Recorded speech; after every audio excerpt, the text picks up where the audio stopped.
We're about to spill some tea on polyamory. Hi babes, welcome back to my channel. I am here with Ronnie and Drea. Hello. Hello. Hey. Hi. Aren't they cute?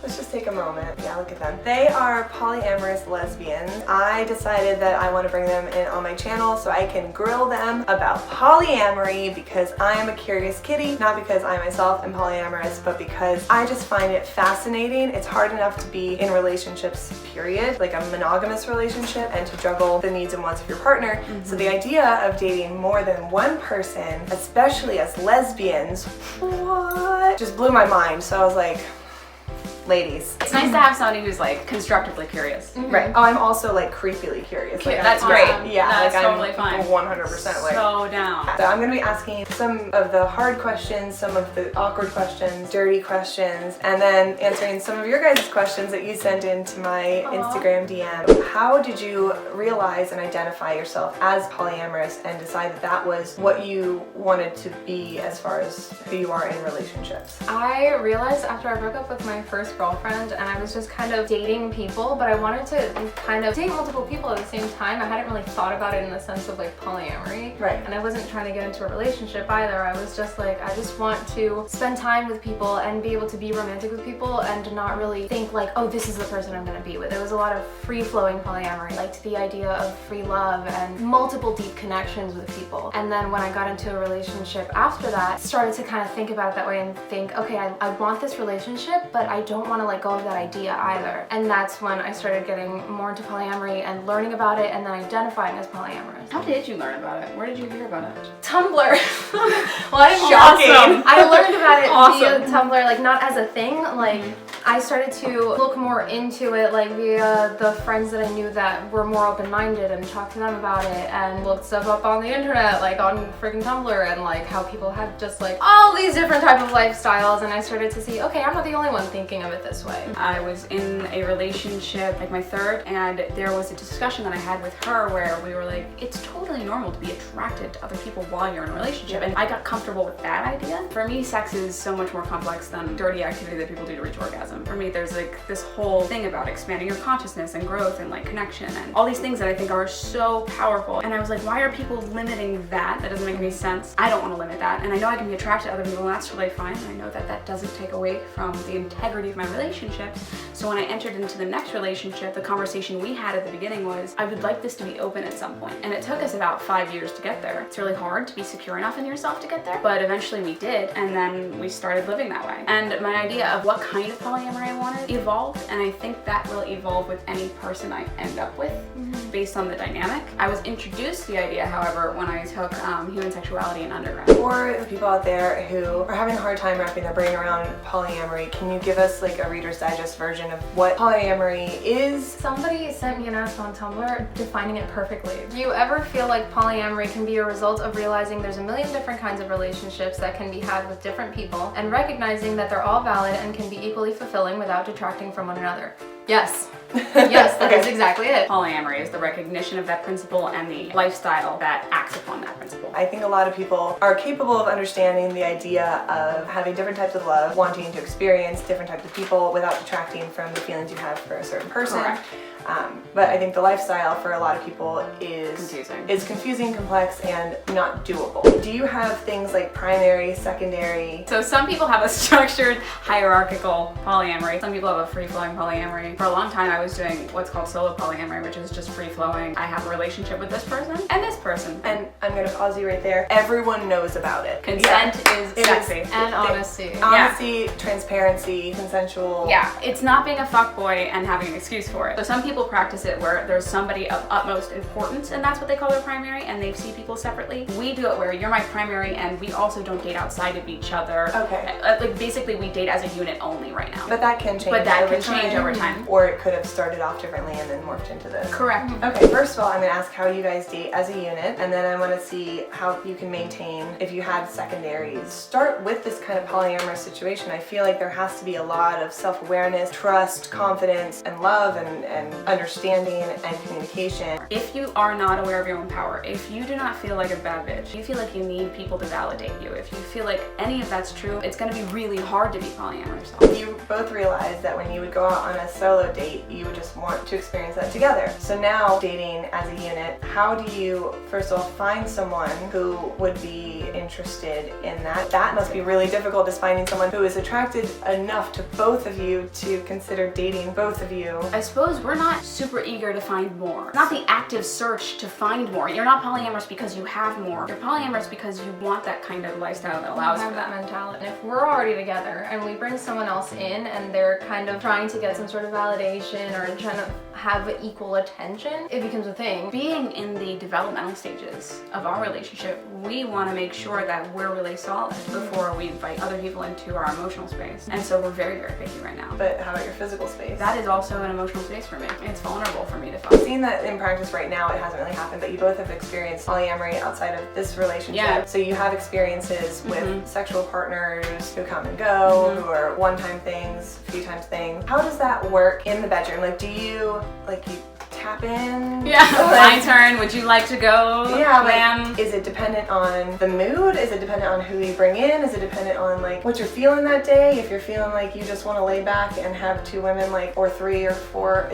are there orgies? What's gonna be a happening? good day. I mean, that's Am I definitely. okay? Are you okay? So we have like our own dynamic and we're pretty comfortable with pretty much freaking anything. Basically. Okay. But when we bring someone else in, since part of it is trust and there's all the emotional space and everything, there are things that we tend to fall into when there isn't that much trust built. Right, so like how we would have been on our first time with someone is how we would probably be with the first time. I fall into submission. And I fall into dominance much easier, so it works out. Yeah, it works out. The only thing I didn't love with the two couple situation, my partner and me and another couple, was it was just like we traded spouses. That's not fun. You're banging my girl and I'm banging yours. But it would have been more fun if it was interactive. That's what I like about, I guess, 3 is easier for that because no one wants to be left out, so everybody is involved the whole time. I prefer everyone to be involved as much as possible. The goal is not necessarily orgasms for everyone. It's more just skin on skin, feeling good. Yeah, and the passion and the fun and the playfulness. Okay, so have you ever experienced anyone getting emotionally hurt or sensitive or feeling left out? Do you have to make like guidelines like, hey, no penetration here, no this here? When it comes to boundaries or Yeah. like things that you would rather avoid or anything like that, I think you just kind of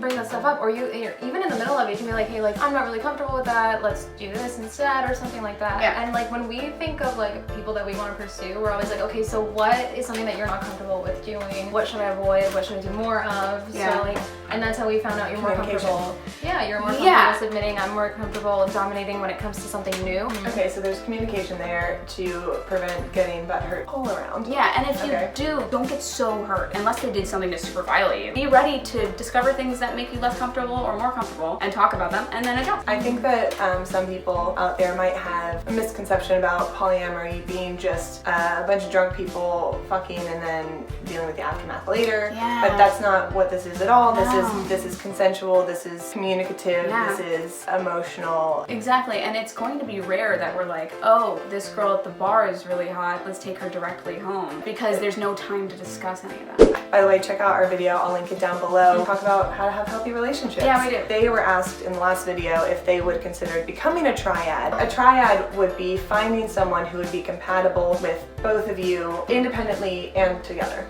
So I don't want to be with someone where there's a gray area. It's either it's casual or it's someone that we're both working on something with. And if it's casual, I will have had that discussion, that full honest consent discussion, like this is a situation, my girlfriend is my priority and I'm interested in you, but this is, you know, what we have is sort of casual. If they're comfortable with that, then we proceed. So if they're on a date with me, we've agreed to that. Or maybe I'm spending time alone with part of our triad, she has a breakdown, then we're both gonna be like, let's go home and comfort her. Right, let's talk about time management. Finding people that have similar lifestyles. We both are really busy people and we are really ambitious people. We both understand that we have limited time and we sit and we make time for that. We make time for our alone time by ourselves and then alone time together, and when we're gonna work on this and work on that. Time management is easier if every party is aware of themselves and understanding, which you have to do for polyamory anyway. The time I do get to spend if I am dating someone is very limited, but I try to make that time the most quality as possible, and it's hard to find people that is enough for them because most people spend a lot more time with their partners. They spend every day with their partners. They very much immersed in each other's lives. The sphere of dating and romance is small in my overall like scale of my life. As much as it's important and significant in my world, it's hard to delegate the time to it. So many people make their relationships their entire world. And so to be in a polyamorous relationship, you can't. Okay, I'm gonna answer a few questions that came through on my DMs. Okay. One was about safe sex, and I'm assuming correctly because I already know that they only bring women into this situation. Yeah. There's not a We're pretty fucking gay. polyamorous lesbians, which means that they do not have sex with men, Right. and they're not romantically interested in men. Right. So you do just bring women in. Yep. So at least pregnancy is not. Yeah, like a that we fear. don't have to worry about. I can't Thank even God, I can't imagine. I can't even imagine what it would I'm be so like sorry. to be. People don't realize that if you're not in a monogamous relationship that's closed and you're just dating, you're doing the same thing we are. We are concerned about our sexual health the same way we would be if we were single and dating other people and dating around. Sex is going to be a risk, period. You accept the risk that comes with it, and what you can do is get tested regularly, make sure to be aware of yourself. Like, don't be phobic about your body because you're gonna have to stay aware, like in case you're symptomatic. If you need to use protection, use protection. It's the same thing.